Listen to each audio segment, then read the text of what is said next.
Alrighty guys, back with Athena. I am really enjoying drawing these Grecian mythology figureheads. So I'm just going to get on with it. For those who are new, thank you so much for joining, and I shall explain what I do.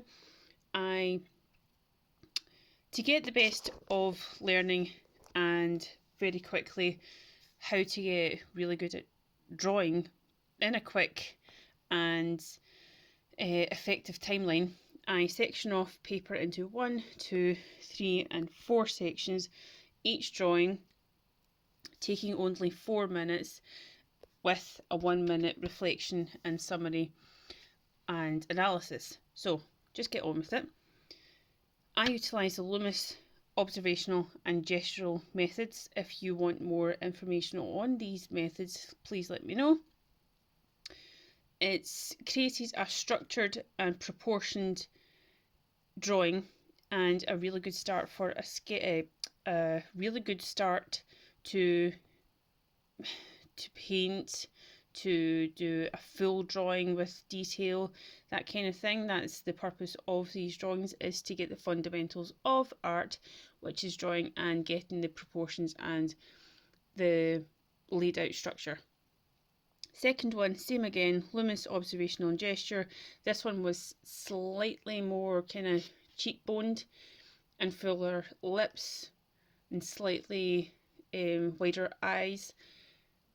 I'm not entirely sure about it. Let me know what you think. I prefer this one over this one, but each to their own. This is an actual statue in the, I think it's the British Museum, and again it's Athena. So if anybody wants to Google the statue, go ahead and see what you think compared to the original.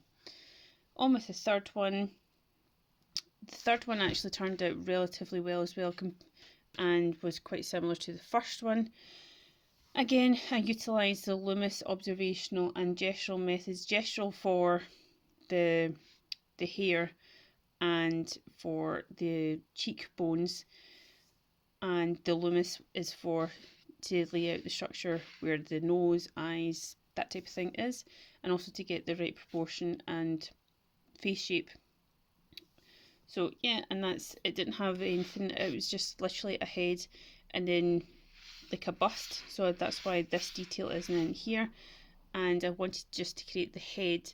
I am doing mythological figureheads today, which is the head, then the body, then head, then body, and then that way I can get the benefit of kind of different topics and also push myself and get myself out the comfort zone, which I'm really quite enjoying. At the time I'm just like, oh no, I don't know if I'm going to be able to create it, and then I managed to get a half decent drawing. I think if you don't, then let me know and actually critique it. Don't just say, oh, I'm not a fan, which is fair enough if you're not, but just let me know what you think could have improved it.